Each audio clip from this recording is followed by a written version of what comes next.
한 기자가 평균 연령이 90세 이상인 한 장수 마을에 취재차 갔다가 한 남자를 만났습니다. 얼굴을 보니까 나이가 한 90세 정도 되어 보였어요. 기자는 이 장수의 비결이 무엇인지 궁금했습니다. 그래서 그 남자에게 지금까지 어떻게 삶을 살아오셨느냐고 한번 물어보았더니 이렇게 대답을 하는 거예요. 나는 그 무엇에도 구애됨이 없이 자유롭게 살아왔어.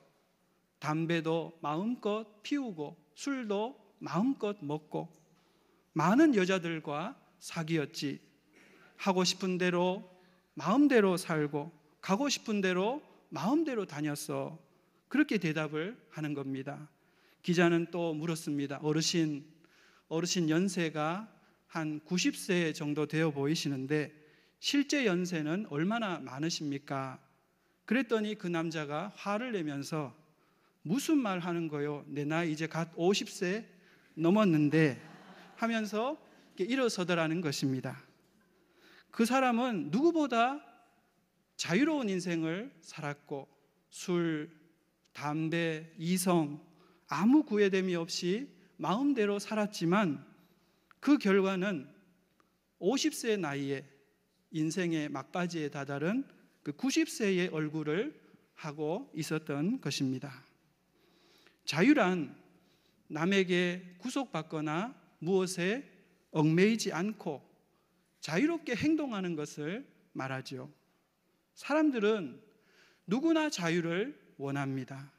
장수마을의 그 남자도 자유롭게 살았어요. 그러나 그 사람이 누린 자유가 과연 진정한 자유였는지는 한번 생각해 보아야 합니다. 사람들 중에는 자유에 대해서 오해하고 진정한 자유를 누리지 못하는 분들이 많이 있습니다. 사람들이 갖는 이 자유에 대한 오해는 다음 세 가지로 요약할 수 있습니다. 첫째로, 몸의 자유가 진정한 자유라고 생각하는 것입니다. 여러분, 몸의 자유가 진정한 자유일까요? 반대로 몸이 묶여 있으면 진정한 자유를 누리지 못하는 것일까요? 물론 우리 몸이 묶여 있으면 행동에 제약이 따르는 것은 맞습니다. 몸이 감옥에 갇혀 있으면 이 좋은 날씨에 가고 싶은 곳에도 갈 수 없고 보고 싶은 것도 볼 수 없고 먹고 싶은 것도 먹을 수가 없습니다. 그러나 아무리 몸이 묶여 있어도 영은 묶일 수가 없거든요. 사도행전 16장에서 바울과 실라가 감옥에 갇혀 있었을 때 비록 몸은 착고에 갇혀 있었지만, 묶여 있었지만 영은 하나님을 향해서 자유롭게 기도하고 찬송했던 것을 볼 수 있습니다. 몸이 묶여 있다고 영혼까지 묶이지는 않거든요. 반대로 몸이 자유롭다고 마음까지 자유로운 것은 아닙니다. 우리는 자유민주주의 사회에 살고 있지만 마음이 묶여 있는 사람들을요, 얼마든지 볼 수 있습니다. 도박에 붙들려 있는 사람들은 손과 발이 나도 모르게 도박장으로 달려갑니다. 술과 쾌락에 붙들려 있는 사람들은 나도 모르게 그것을 즐기는 곳으로 끌려가거든요. 게임에 중독된 사람들은 몸이 그 자리에서 벗어날 수가 없어요. 그러므로 몸이 자유롭다고 마음까지 자유로운 것은 아님을 알 수 있습니다. 둘째로 사람들이 갖고 있는 이 자유에 대한 오해 중에 하나는 마음대로 하는 것이 자유다 하는 생각입니다. 여러분, 마음대로 하는 것이 과연 자유일까요? 예전에 한 통신사 그 광고를 보니까 생각대로 해, 그게 해답이야, 그런 광고가 있었어요. 생각대로 이런 광고였습니다. 생각나는 대로 행동하는 것이 인생의 해답이고 자유라는 것입니다. 그러면 생각나는 대로 그렇게 행동하는 것이 과연 자유일까요? 그렇지 않습니다. 왜냐하면 우리의 생각 중에는 마귀가 심는 생각도 있거든요. 마귀는 생각을 넣습니다. 가룟 유다에게 예수를 팔 생각을 넣었던 것처럼 우리에게도 때때로 욕심과 이기심과 또 미움과 살인과 시기심과 또 자살의 그 마음을, 생각을 던지거든요. 우리가 그것을 분별하지 못하고 쫓아내지 않으면 그 생각이 마치 내 생각인 줄로 착각하고 그 생각에 붙잡혀서 마귀의 종이 되는 것입니다. 마가복음 5장에 보면 거라사 광인이 나오는데 밤낮 무덤 사이에서나 산에서나 늘 소리 지르고 돌로 자기 몸을 해치고 있었습니다. 겉으로 보면 그는 자기를 구속하는 사람들로부터 벗어나서 마음대로 자유를 누리는 것 같았지만 사실 그것은 진정한 자유가 아니었거든요. 늘 소리 지르며 돌로 자기 몸을 해쳤다는 것은 자학하는 마음에 사로잡혀 있었음을 볼 수 있습니다. 마음대로 하는 것이 진정한 자유는 아닌 것입니다. 셋째로 사람들이 갖고 있는 이 자유에 대한 오해는 많이 갖는 것이 자유라는 생각입니다. 소유가 곧 자유라는 생각입니다. 실제로 이 소유에는요, 대단한 힘이 있습니다. 돈을 많이 가지면 사람들을 부릴 수가 있어요. 사람들은 돈 많은 사람을 알아보고 굽심거리고 알아서 이렇게 깁니다. 또 명예를 많이 가지면 그 명예 아래 사람들이 몰려듭니다. 권세자의 말 한마디에 사람들은 오른쪽으로 갔다가 왼쪽으로 갔다가 부지런히 뛰어다니거든요. 권세자 입장에서는 자유를 누리는 것처럼 보일 수 있습니다. 그러나 소유에는 약점이 있는데 그 소유가 나를 소유한다는 사실입니다. 많은 돈이 나를 자유롭게 하는 것 같지만 어느 순간에 내가 그 돈의 노예가 될 수도 있어요. 돈의 마음이 빼앗기고 돈에 끌려다니다가 돈 하다가 돌게 되는 것입니다. 명예도 그렇습니다. 명예가 나를 자유롭게 하는 것 같죠. 근데 어느 순간에 그놈의 체면 때문에, 그 체면 때문에 아무것도 못해요. 또 명예가 나를 떠나면 세상을 살 소망을 잃어버리게 되는 것입니다. 그러므로 소유가 곧 자유는 아님을 알 수 있습니다. 그러면 진정한 자유는 무엇일까요? 우리가 어떻게 하면 이 거짓 자유에 속지 않고 참된 자유를 누릴 수가 있을까요? 오늘 17절 이 말씀을 다시 한번 우리 함께 읽어보겠습니다. 시작. 주는 영이시니 주의 영이 계신 곳에는 자유가 있느니라. 아멘. 오늘 말씀은 성경이 말하는 참된 자유의 전제와 참된 자유의 본질을 우리에게 말씀해 주고 있습니다. 성경이 말하는 이 참된 자유에는요, 전제가 있습니다. 그것은 주의 영이 계신가 계시지 않은가 하는 것입니다. 그런데 여기서 계시다 하는 말은 존재론적인 의미에서보다 기능론적인 의미에서 보아야 한다고 저는 생각합니다. 누구든지 성령으로 아니하고는 예수를 주시라고 말할 수 없다고 했습니다.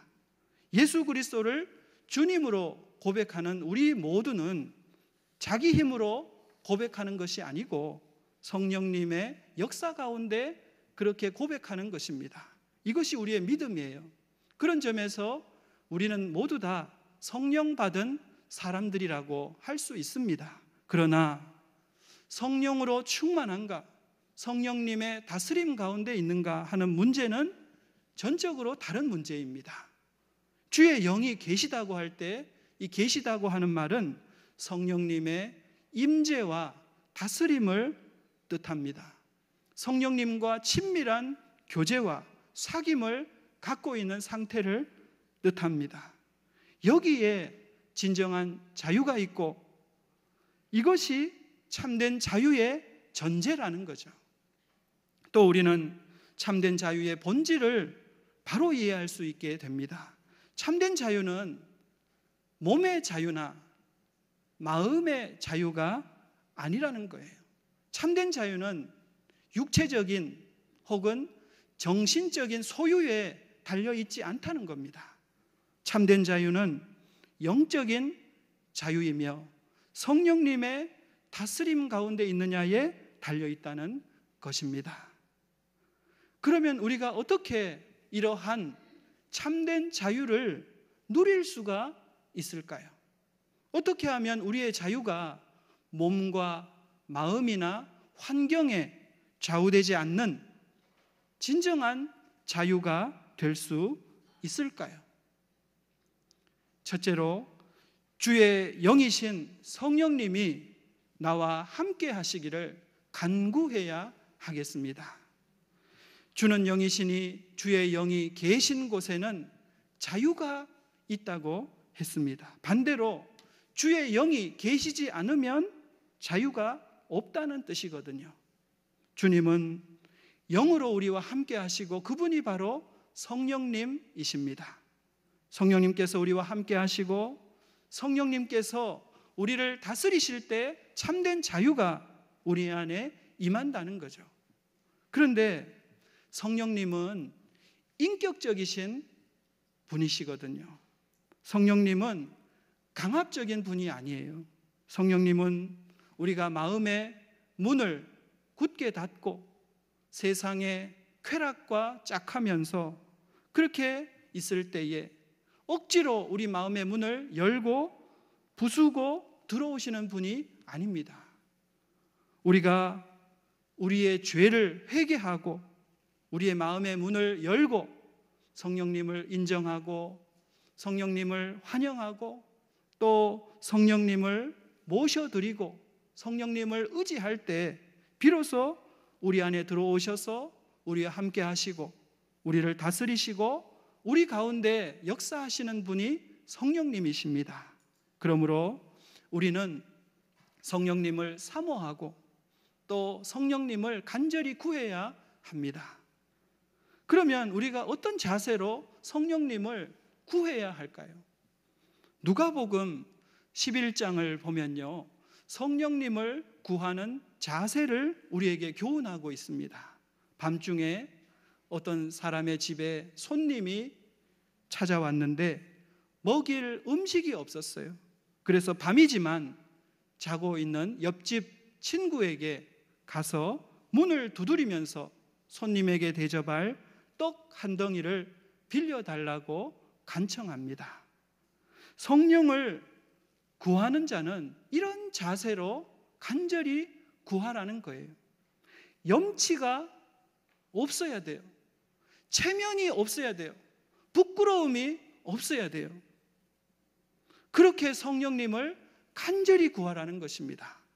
또 구하라, 찾으라, 두드리라고 하셨거든요. 성령을 구하는 자는 성령님이 없이는 난 아무것도 할 수 없습니다. 그런 자세로 적극적으로 구하고 찾고 두드리며 간구해야 한다는 것입니다. 그러고 나서 주님께서 뭐라고 하시냐면 하물며 너희 하늘 아버지께서 이렇게 구하는 자에게 성령을 주시지 않겠느냐 하셨거든요. 간절히 구하고 적극적으로 구하면 반드시 성령님을 주신다는 것입니다. 이런 개구리 우화가 있습니다.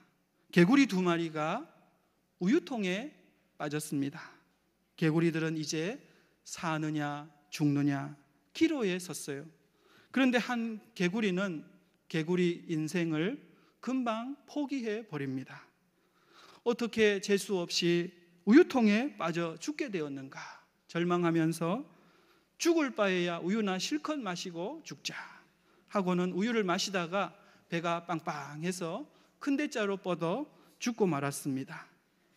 그런데 다른 개구리는 아니야 나는 살아야 해 하고는 죽을 똥 살 똥 모르고 우유통을 헤집고 다녔어요. 밤새 헤집고 다녔어요. 그러니까 여러분 어떻게 되었을까요? 그 밤사이에 우유가 치즈로 변해서 이 개구리가 치즈를 밟고 통 밖으로 펄쩍 뛰어나와서 살았다는 것입니다. 물론 유머입니다. 사랑하는 여러분, 우리가 이 세상을 살다가 보면 우리를 얽어매고 우리에게서 자유와 기쁨과 평안을 빼앗아가는 세력이 얼마나 많은지 몰라요. 우리 힘으로는 도저히 안 되는 일들도 얼마나 많은지 모릅니다. 그때 낙심하고 포기하고 체면 차리고 있으면 안 된다는 거예요. 간청하는 자세로 성령 충만을 구하라는 것입니다.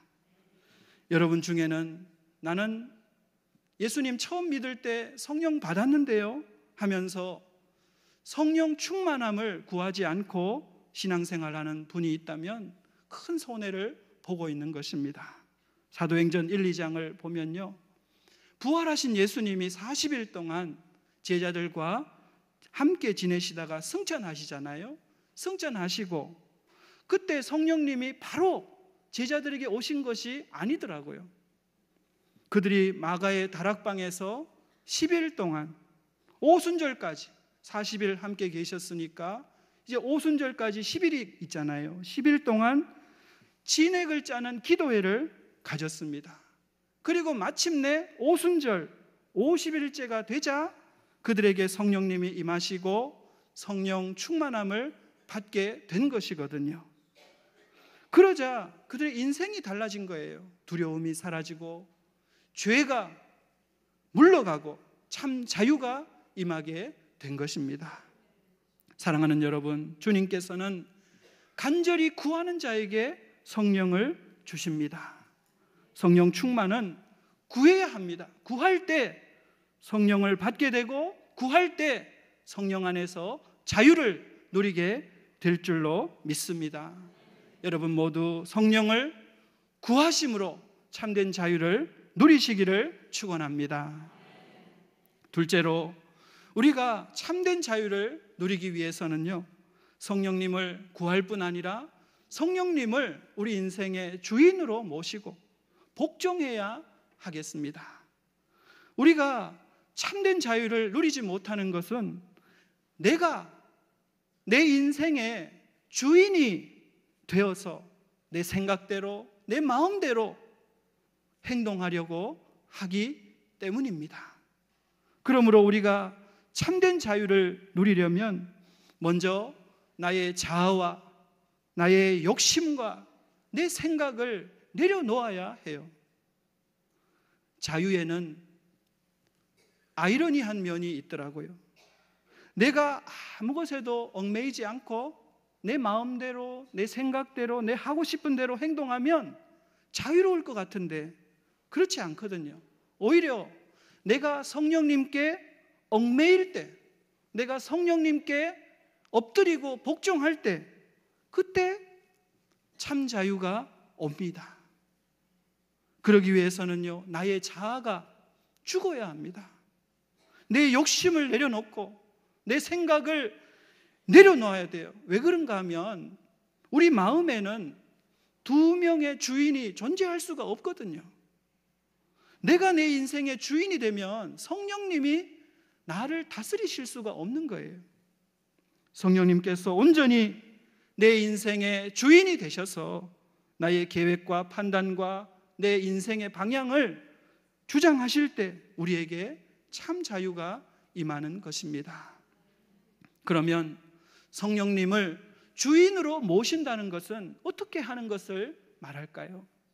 성령님을 주인으로 모신다는 것은요, 끊임없이 성령님을 인정하고 성령님께 묻고 성령님께 순종하고 성령님을 의지하는 것입니다. 한마디로 성령님과 동행하는 것입니다. 성령님은 우리 눈에 보이시지 않기 때문에 마치 내 눈에 안 보인다고 안 계신 것처럼 그렇게 행동하고 생각하기가 쉽습니다.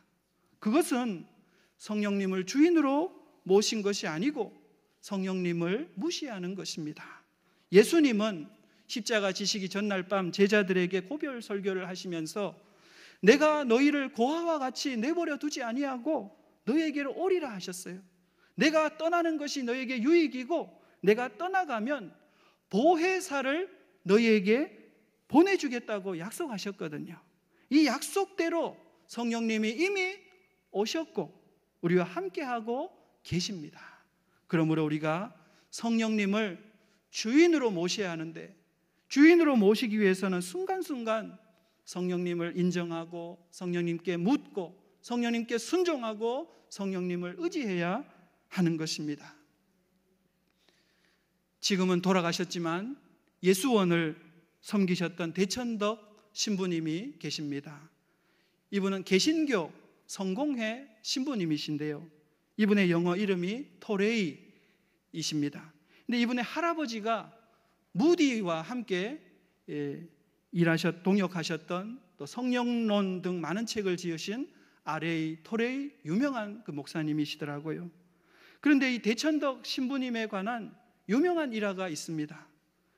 이 예수원이 강원도 태백 산골짜기에 있는데 필요한 물건을 이렇게 사려면 마음 먹고 시내에 나가야 했습니다. 그런데 이분은 물건을 사러 가기 전에 꼭 무엇을 살 것인지 이 쇼핑 리스트를 꼼꼼히 적어서 가셨대요. 그리고 리스트에 적힌 것 외에는 절대로 사지 않고 혹시 사야 할 물건이라는 생각이 들면 반드시 어린아이가 엄마에게 묻듯이 이렇게 물으셨다는 거예요. 성령님, 이것을 살까요? 말까요? 성령님, 이 고추장 살까요? 말까요? 사더라도 어떤 종류로 이 샘표로 살까요? 순창표로 살까요? 그 자리에서 이 여담으로 이렇게 말씀하셨어요. 기록으로 있는 게 아니고요. 그 자리에서 성령님께 묻고 또 순종하고 했다는 거예요. 무슨 물건 사는 것까지 그렇게 기도하나 그렇게 생각할 수도 있겠지만 저는 이분의 이 얘기를 들으면서 이분의 자세가 참 귀하게 느껴졌습니다. 순간순간 성령님을 인정하고 성령님께 묻고 성령님께 순종하고 성령님을 의지하려고 하시는 거거든요. 결국은 성령님을 내 인생의 주인으로 모시는 거잖아요. 그분의 마음이 느껴지더라고요. 사랑하는 여러분, 우리의 몸과 마음에 자유가 있다고 진정한 자유를 누리고 있는 건 아닙니다. 겉으로는 우리가 마음대로 살아간다고 하지만 마음대로 하는 이면에는 보이지 않는 얽매임이 있습니다.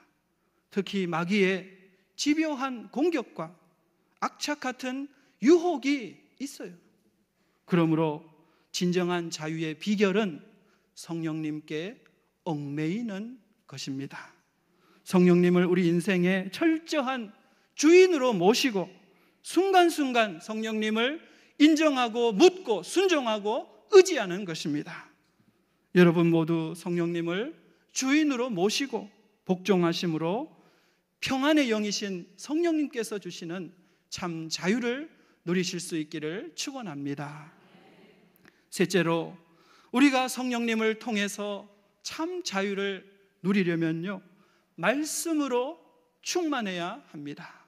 왜냐하면 이 성령 충만은 말씀 충만이기 때문입니다. 성령님은 진리의 영이십니다. 요한복음 16장 13절을 보면요, 진리의 성령이 오시면 너희를 모든 진리 가운데로 인도하시리니 그가 스스로 말하지 않고 오직 들은 것을 말하며 장래 일을 너희에게 알리시리라고 하셨어요. 성령님이 하시는 일은 우리를 진리 가운데로 인도하시는 겁니다. 그러면 진리가 무엇입니까? 진리는 예수님입니다. 진리는 성경 말씀입니다. 성령님은 말씀에서 벗어난 일을 절대로 하지 않으십니다.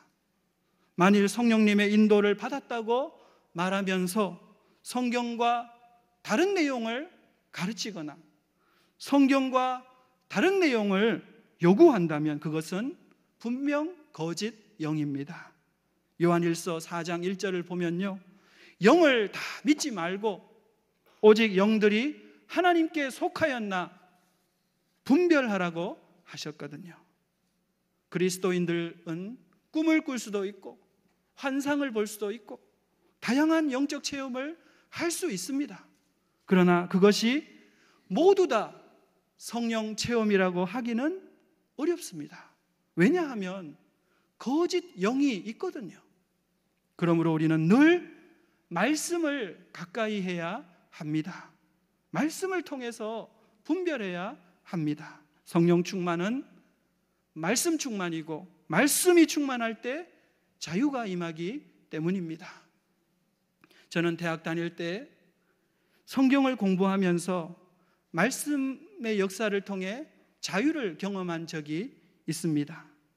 한 번은 사무엘서 말씀을 읽으면서 사무엘상 7장 3절을 암송하게 되었어요. 너희가 전심으로 여호와께 돌아오려거든 너희 마음을 여호와께로 향하여 그만 섬기라는 말씀입니다. 근데 이 말씀을 암송하면서 제가 간절히 붙들었는데 이 말씀이 머리에서 떠나지를 않는 거예요. 길을 걸어가도 말씀이 생각이 나고 버스를 타도 말씀이 생각이 나고 밥 먹을 때도 말씀이 생각이 나고 또 그 말씀을 따라서 결단이 막 생기는 거예요. 그런데 그것이 불편하지가 않더라고요. 말씀을 암송한다고 신경 쓰이는 것이 아니라 정신이 맑아지고 전공 공부도 잘 되고 인간관계도 좋아지고 때때로 이 죄의 유혹과 또 죄에 얽매이는 마음이 있었는데 죄에 얽매이는 마음이 온데간데 없이 사라지더라고요. 자유가 임하는 거예요. 그러니까 또 마음에 걱정과 근심과 두려움이 사라지고 기쁨이 찾아왔어요. 무엇을 해도 기쁜 거예요. 저는 그때 말씀 충만이 성령 충만이구나 하는 것을 알게 되었습니다. 말씀이 충만하니까 성령님의 다스림을 받게 되더라고요. 또 제가 술에 취해 보지는 못했지만 말씀이 충만하고 성령이 임하시니까 술에 취한 기분이 이런 기분이겠구나 알겠더라고요. 세상과 나는 간 곳 없고 구속한 주만 보이는 그런 경험을 한 적이 있습니다. 사랑하는 여러분, 성령님은 말씀과 동떨어져서 신비한 경험으로만 역사하는 분이 아닙니다. 성령님은 진리의 영이시고 말씀으로 역사하시고 말씀을 통해 자유와 평안을 주시는 분이십니다. 사랑하는 여러분, 우리가 어떻게 하면 참된 자유를 누릴 수가 있을까요? 참된 자유의 전제는 몸의 자유나 마음의 자유가 아니라 성령님의 다스림을 통한 영의 자유입니다. 그러므로 먼저 성령님을 간절히 적극적으로 간구해야 하겠습니다.